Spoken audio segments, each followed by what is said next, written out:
This is the big night, Katana 4.0. And, for me, this is really an awesome night. So many people over the years have contributed so much to getting Katana here. Facebook, being Facebook, reminded me actually that this, to the day, it's been about 5 years since I joined the Katana team. And it has been a privilege and an amazing adventure to basically help the team and work with everybody building this tool for artists out there. So where did we go? What is this 5-year journey been like? So really there was a phase where we would call it like laying the technical foundation. We were doing the Windows port, building the Pvr API. And it was really back in that sort of 2015, 2016, and 17 that a lot of foundations were laid for what you see today. And it's really exciting that we can we're finally putting this out there for you in the way that we envisioned it back then. I will say that this is only the beginning. I will hopefully be able to have a meeting with you all in 2021 and share with you ideas and the work that we'll be doing with the team, and have you tell us that really 2021, apart from the world being different, not being 2020, that the work that we're doing is even more exciting than Katana 4, because believe it or not, we do have some of those crazy plans that will make it such. All right, so if we fast forward a bit, we then went through a phase where we were really building up the tools for artists. So it was really about looking at what could we do? What could we build on that foundation? So taking the awesome shading system that's inside of Katana, but giving you a new UI. So that's what we started with 3.2. 3.5, we looked at the performance and the multi-threading, putting in the monitor layer in its first form, which was the foundation for the lighting tools that you see today. 3.6, again, more work, the network material edit, replacing the network material parameter edit and the network material splice, adding in snapping, again, a big building block for the lighting tools that we revealed in July. The dockable UI being the first part of a major transformation to the UI. And then we get to Katana 4. It has been absolutely fantastic. And you can see just from the scale of the list of features that it was a lot of work put in by a lot of people, a lot of blood, sweat, and mental tears over getting this one done. And then, I want to give a big shout out to the team. They really adjusted incredibly well to all the situations that we've all gone through in 2020. And this release was predominantly developed completely remotely. And in some ways, it actually helped when it came to testing the remote rendering features of Katana Foresight. But a real big kudos goes to the Katana team for not missing the beat, adjusting to working from home like everybody else, and delivering, frankly, the best Katana version that we've ever shipped to date.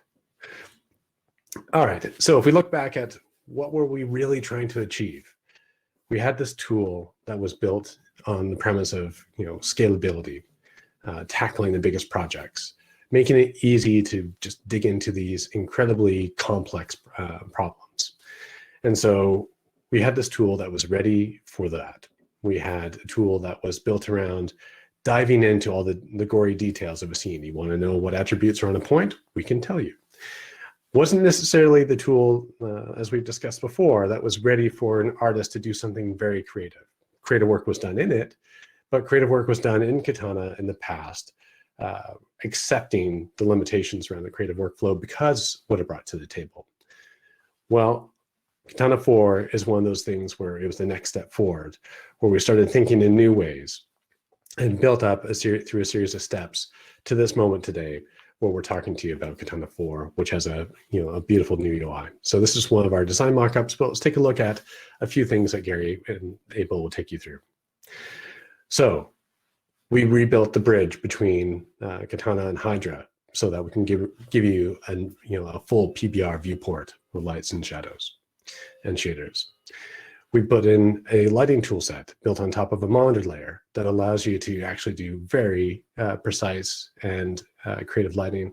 And frankly, if you haven't had a chance to try Katana 4, I really encourage you, try lighting something the old way, making a light, moving a light, placing it, refining, rinse, repeat, and then try it with the Katana lighting tools. You will never want to go back. From the first moment, the first prototype the guys delivered, Gary and I and the team were just like, you can't go back. It was all in. Then also on to all the great work the team have done, making ready the network material edit.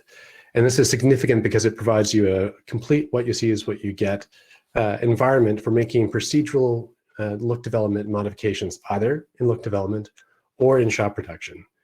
But the consistency of going from look development through into shot production, seeing the same thing, is right there and ready for you.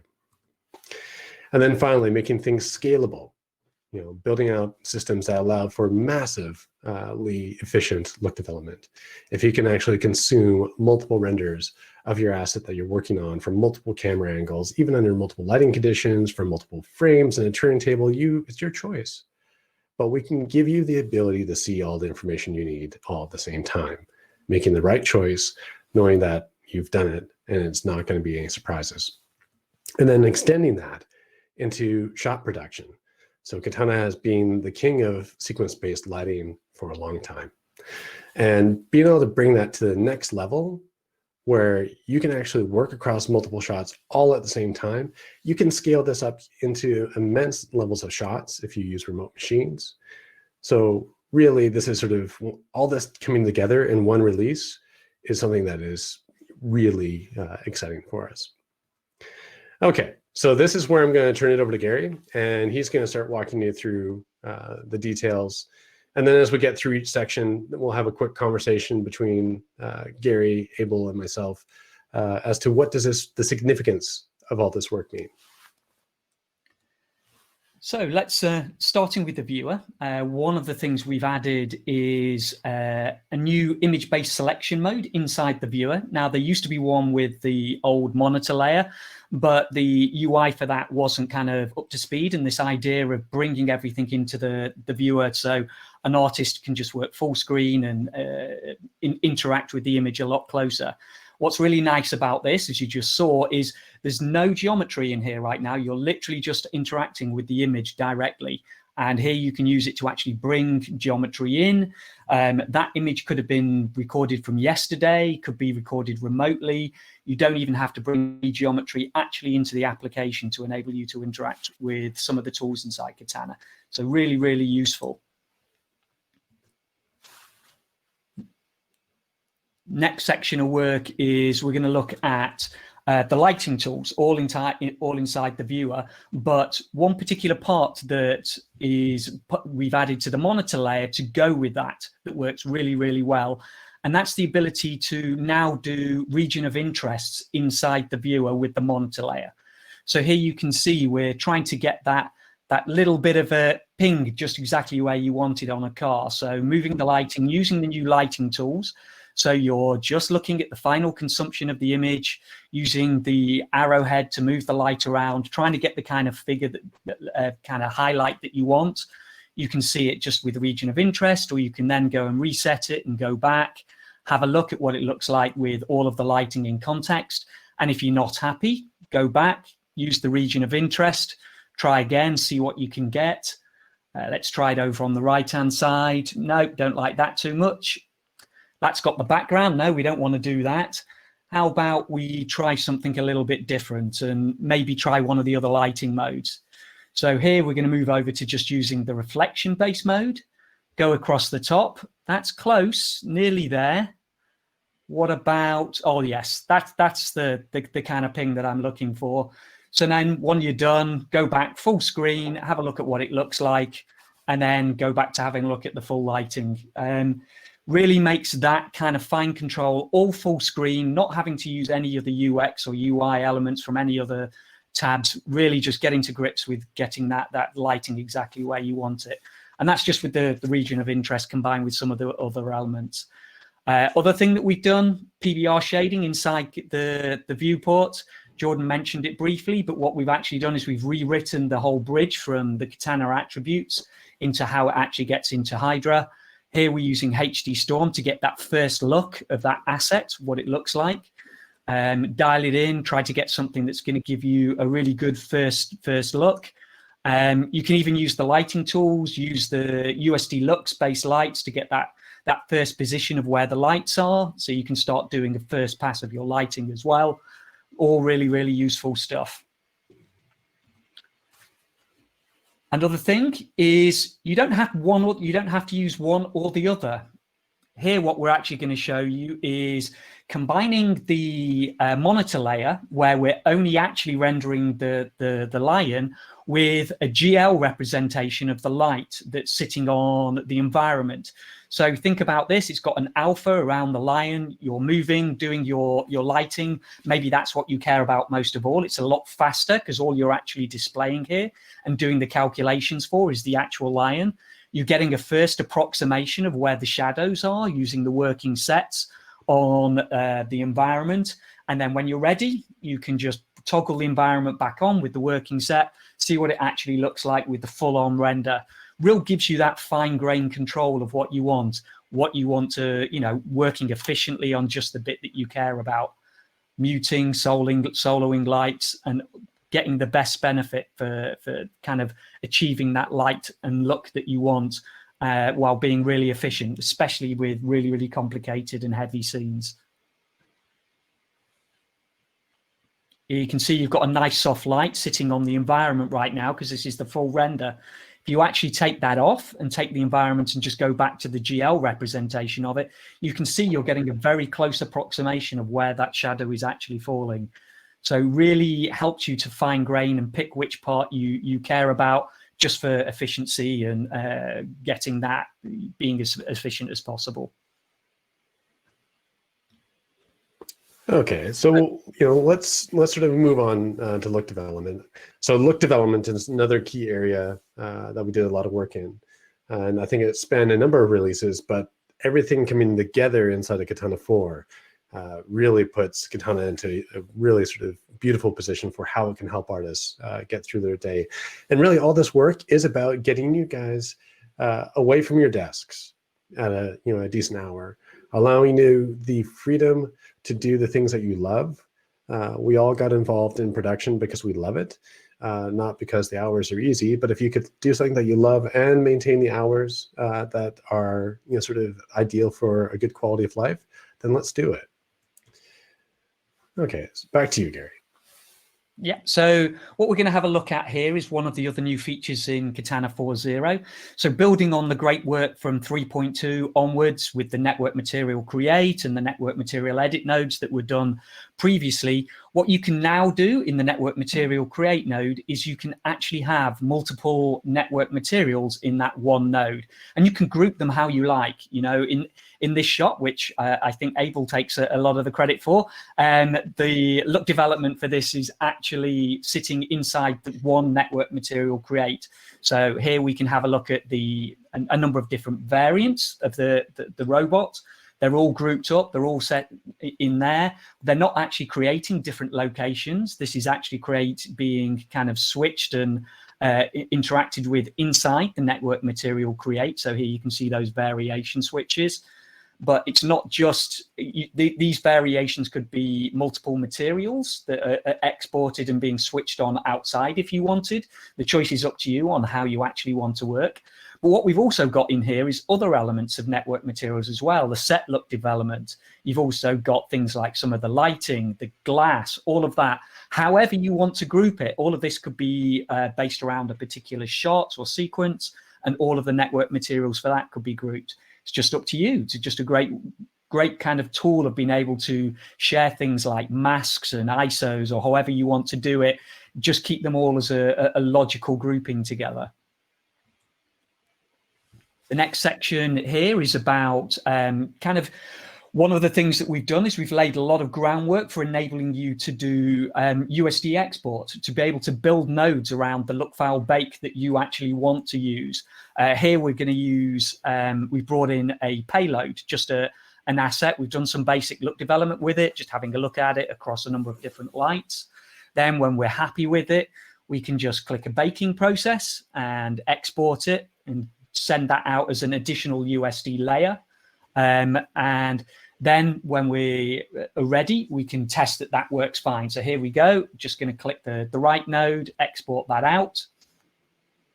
What that's actually done is we can move over and have it what it looks like in context. So initially just had no look on it, just a basic USD asset.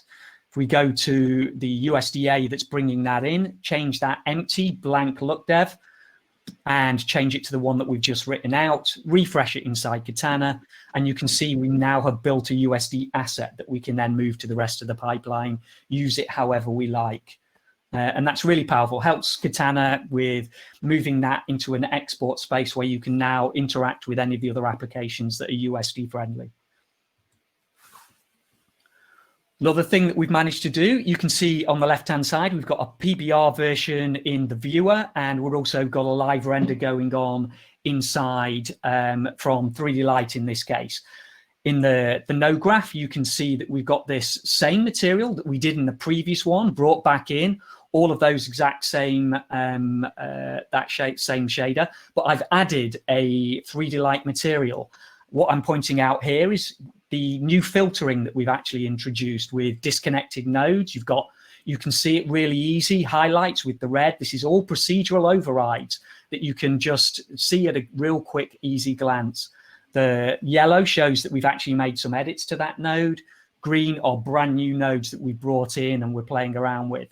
You could see that I was just having a look at the lighting, the comparison between a GL representation and a 3D Light version of the render. Now I'm adding the diffuse material from that was being used on the USD preview surface into the 3D Light render and having a look at what that looks like. So you can see these procedural overrides based on things that have been brought in from previous look dev. This is all a USD asset that we brought in. It's got layout in a procedural way.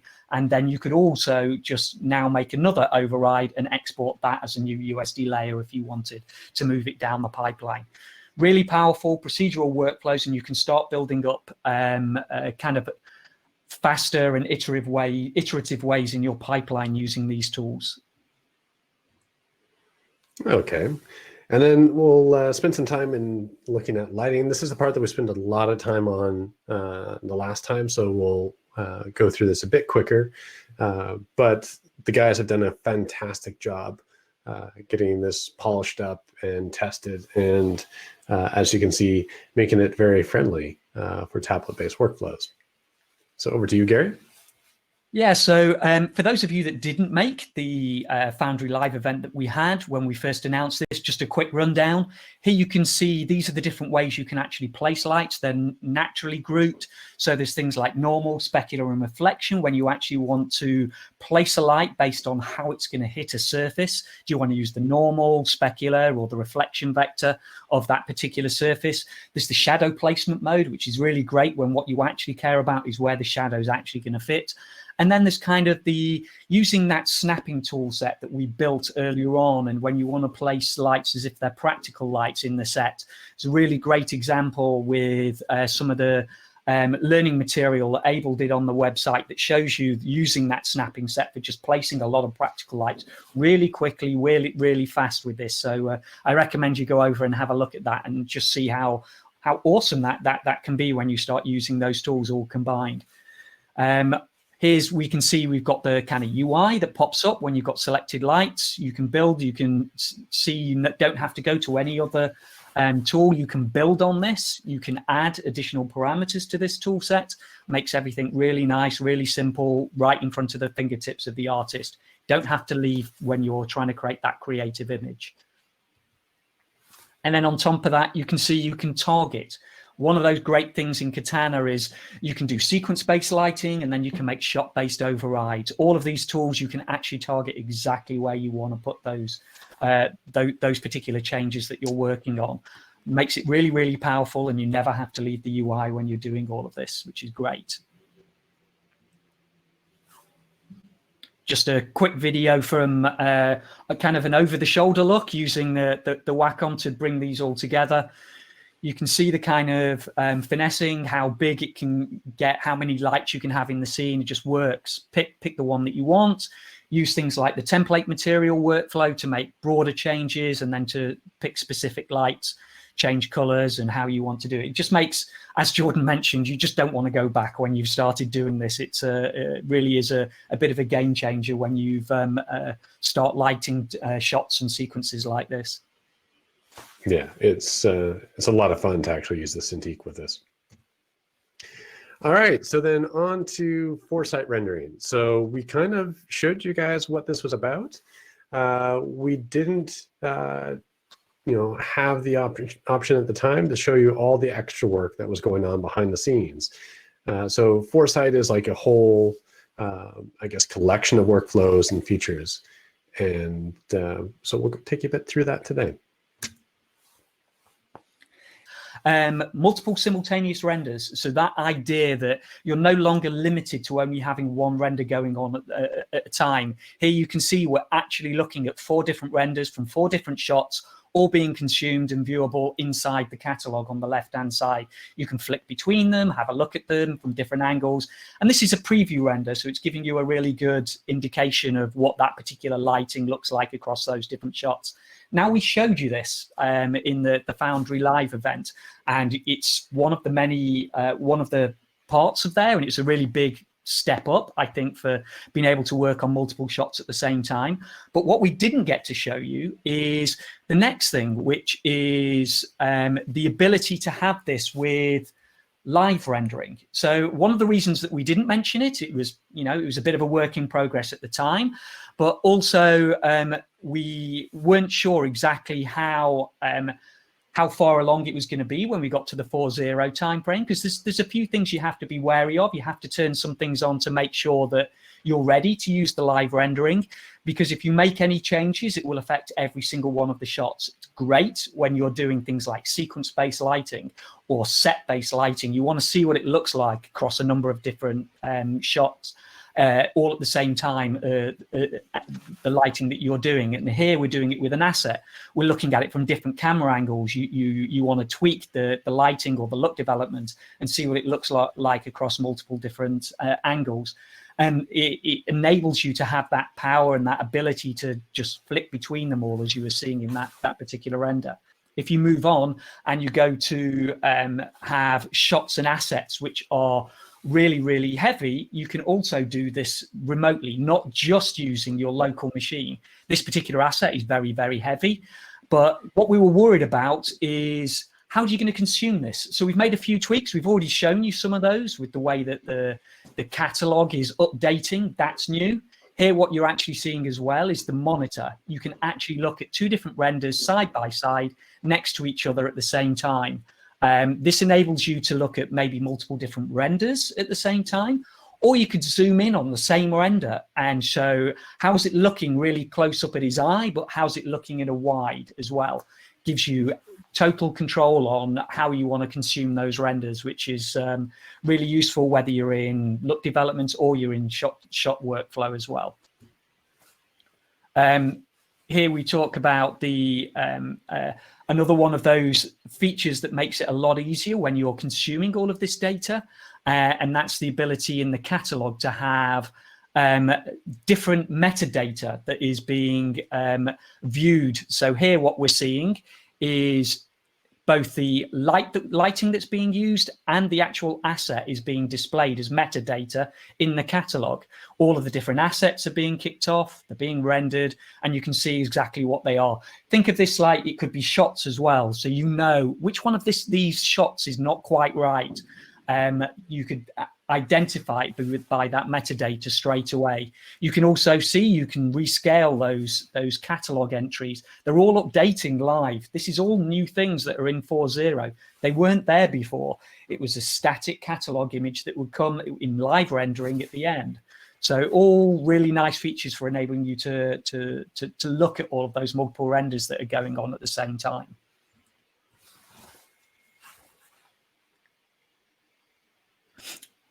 And here's another thing that is we've introduced as well. We've got this new submission script that enables you, if you at the very start, I don't know if anyone actually spotted, there was about 5,000 renders if you just click preview render at the start there.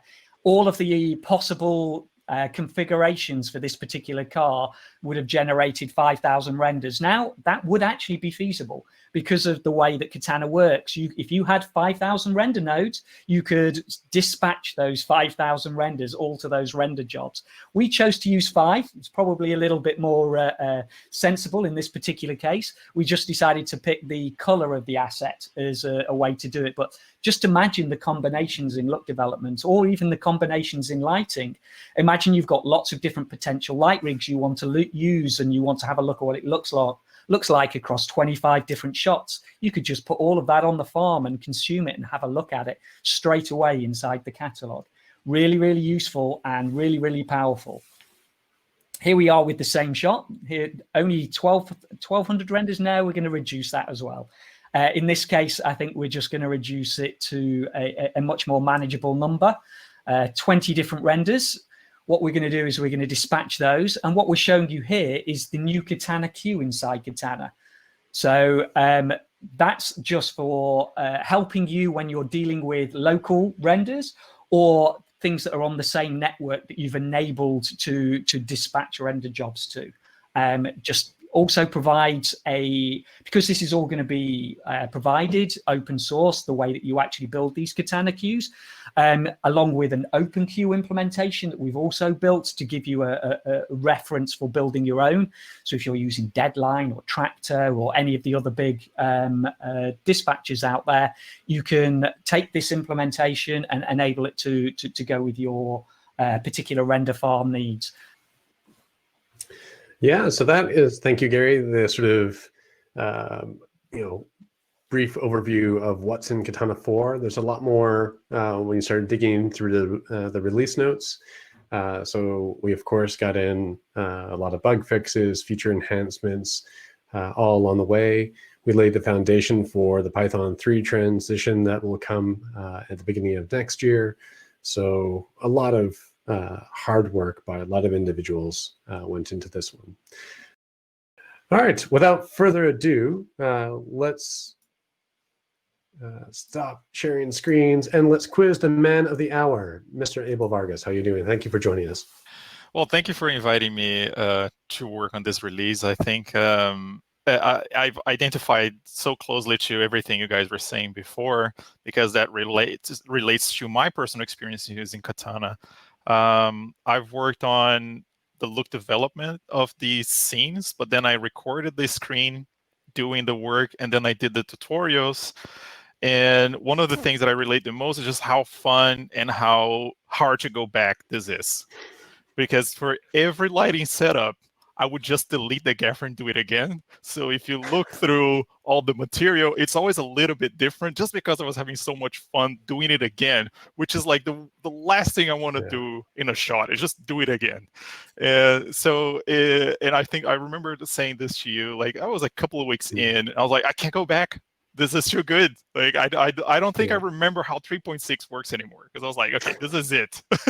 This is how I want to work. So thank you for all this hard work, and this I'm looking forward to work on this on a sequence in the near future, hopefully. Well, it was a pleasure working with you, and the features themselves, like you said, when the guys started giving us the first prototypes, it was definitely, I set out the challenge of make a 3-point light rig the old way, make a 3-point light rig the new way. Yeah, no, you can't go back. Well, what I wanted to highlight is that the real important thing is the dialogue that each of you has with Foundry, your Foundry representatives, the forums, the Discord. Keep it up, because we solve these problems. We bring these things out because you guys tell us what is slowing you down. Nobody got into computer graphics to sit and wait for a computer or to do things the hard way. We all have a creative itch that we're trying to scratch. And, so getting the cruft of the workflow out of the way is something that we can do for you. And as computers get faster, and we're now reaching the point where Katana is scaling out across a network of machines.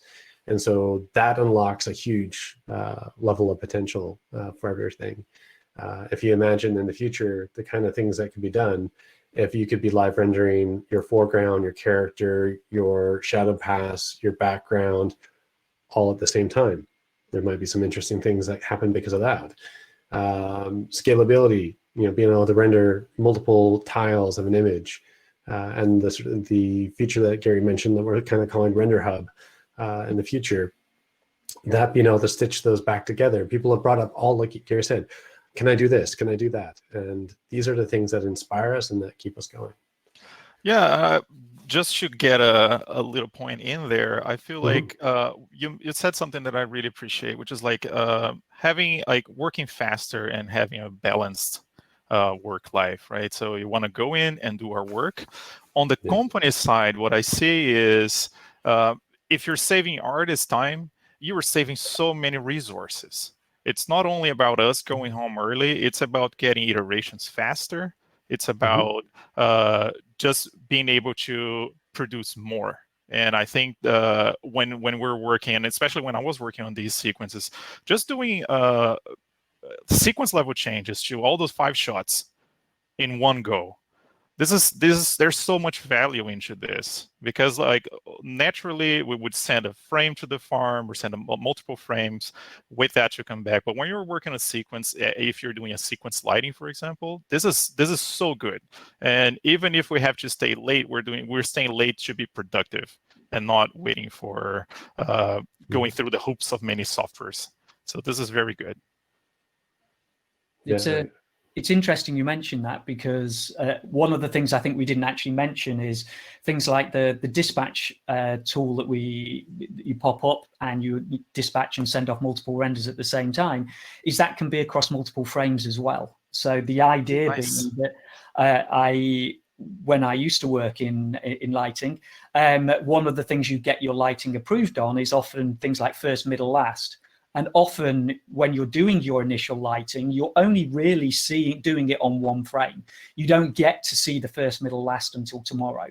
That's the thing that is always a little bit later. But when you start having access to the render farm or multiple machines to do this kind of interactive lighting, being able to do it on first, middle, last, across the shots that you care about, all at the same time and consuming it at the same time. There's no surprises the next day in dailies.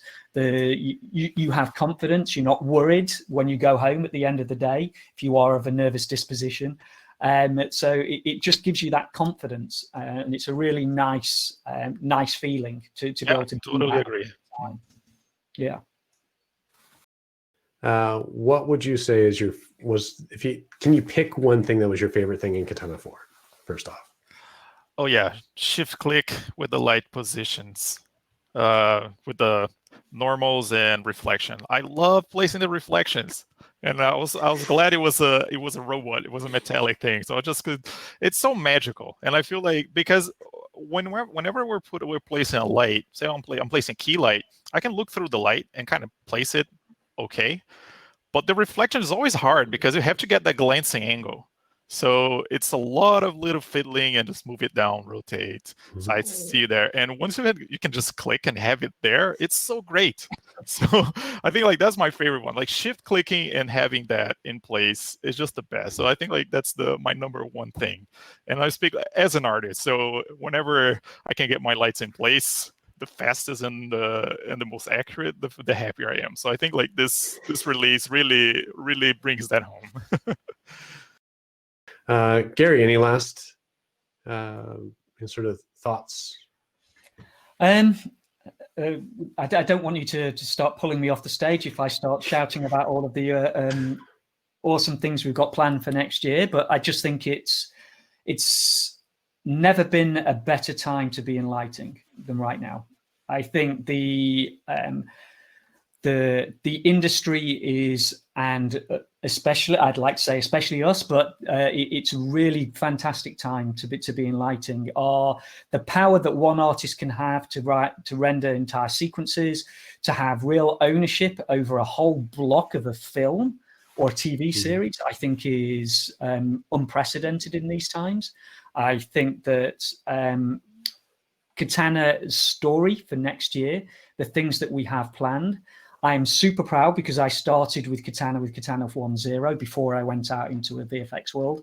So really seeing the push that we're doing now for the artist and knowing what we have planned for next year, especially the things I'm not allowed to talk about, I think is really, really exciting. And I just kind of wish that I was back in the partly in the production world, using the tools to actually do the lighting. So I get to be envious of Abel actually getting to use Katana, and even more so knowing what's coming next year. So I hope that will get everyone else excited as well.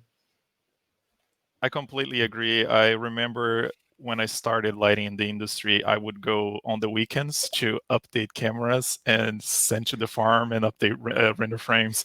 And it was it. That was my life. I spent 80% of my time just working pipeline. I wasn't even lighting.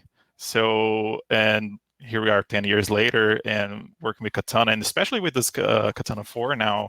And I can't give props enough to Foundry to really focusing on this artist side. And I know how powerful Katana is on the pipeline, but this is a great jump in how we work. And I'm really looking forward to jumping on Katana 4 in production as soon as possible. Awesome. Well, we look forward to hearing about it. All right. In terms of, final thoughts for me, I think it's keep, like I said before, keep telling us your problems, keep bringing up what are the things that, so whatever your problems are, bring them to us so that we can, basically give you the solutions. And one of our jobs is to listen to all of you, find out what are the, not about individual problems. I mean, we want to hear all the individual problems, but our job is to collect all the individual problems and actually bring some sense to them, and then deliver you something that you didn't know you needed. And that's what people have told us that we've done with Katana 4, and it's what we want to do again with the next version. So please, be communicative, and we look forward to giving you more tools. And with that, thank you very much, and we'll spend some time answering questions in the text form.